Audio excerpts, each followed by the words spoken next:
You can either have success or revenge, but you can't have both. Success is letting it go. When you're talking about a world of competition, it created this excuse for your rage. And I vowed that I was going to get every person who ever doubted me, whoever insulted me, whoever made me feel slightly uncomfortable, I was going to get you back. And I was going to show you. But I was that focused. I was like, man, I'm here. I can show them. I can be beyond. A lot of your thoughts are not yours. You know, it's like an auxiliary cord, and people plug in to your stuff. You pick up things and you're like, why am I not thinking that? And your thoughts determine your feelings, and your emotions determine your actions.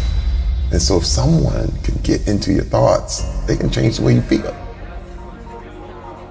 And in a very competitive world, people tell you you're broken. But what I learned is that you're not broken. You're just not finished.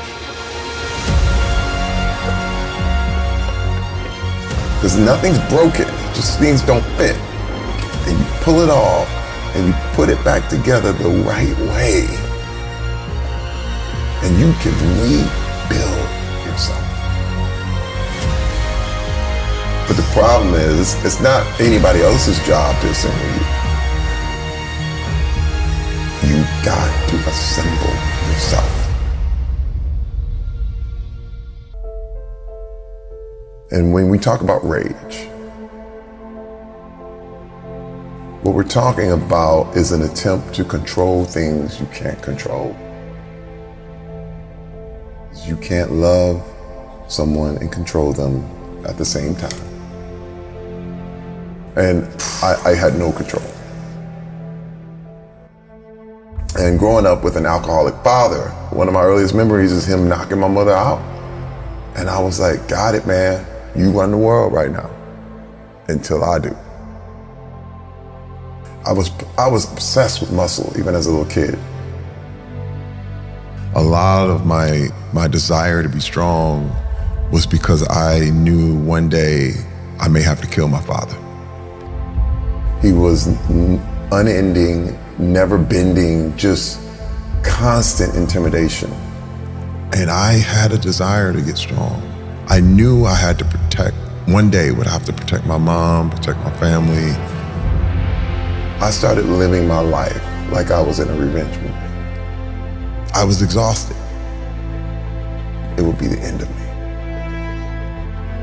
I would do this stuff where I would go work out, and then I would work out until I couldn't move. And then I would rest up, and then I would go, and I would flex my muscles until they cramped. It was sadistic. It was masochistic. Yeah. But I said, no one, I will never stop doing sit-ups. I will never stop. I would, again, sit-ups and push-ups until my stomach, till I was curled over in tears. Oh my gosh. And then I go do more. Because I said, no one's gonna beat me. I realized that the image of Terry Crews was more important than who Terry Crews was. Because you have to know who you are. Absolutely. You have to share who you are.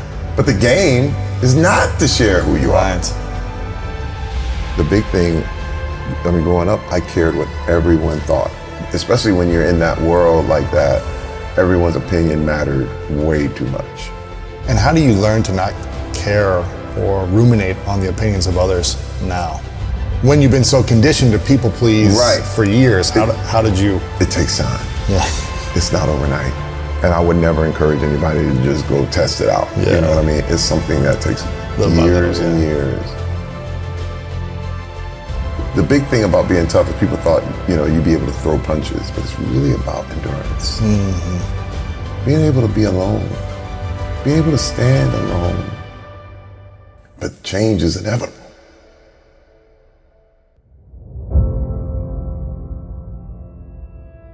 I'll never forget coming out of therapy, and this guy was like, They were like, Terry, you have to learn how to tell people no, because I was a pleaser. I remember being in counseling, and the counselor asked me, she said, what if a director told you to do something you didn't want to do? I said, well, I have to do it. And she said, no, you don't. I said, yes, I do. She said, no, you don't, Terry. I said, well, I'm an actor. She said, yeah, but you don't have to do what everything the director tells you to do. I said, yes, I do, because I'm an actor. She's like, no, you don't. And she said, Terry, you don't have to do what you don't want to do.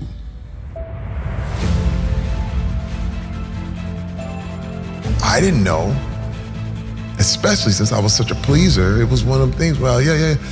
And I'll never forget, this guy came up to me and said, hey man, can I get an autograph? And I was going to do it. I was in practice. And I looked at him, I said, no. He said, come on, man. I said, no. And I went crazy. And the guy was like, dude, relax, man. And I was like shaking. It was the first time I was exercising this no. And I was shaking. I got back in the car and I said, I thought I was going crazy. But what I was doing was dissecting and piecing and understanding who I was and what made me tick.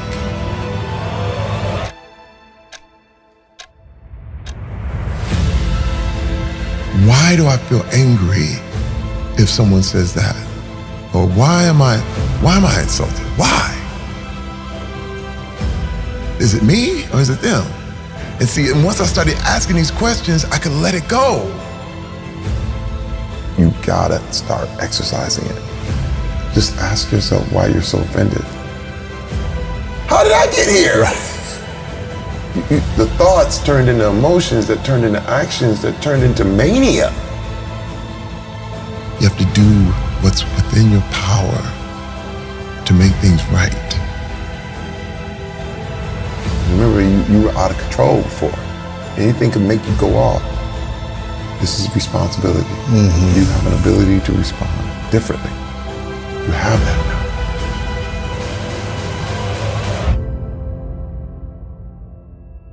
I don't want men to feel like they're alone. I don't want men to feel like it's just them and they don't know any way out and the whole thing. I have to be vulnerable. I have to share this part so that you know how far I came. But what I learned is that you're not broken. You're just not finished.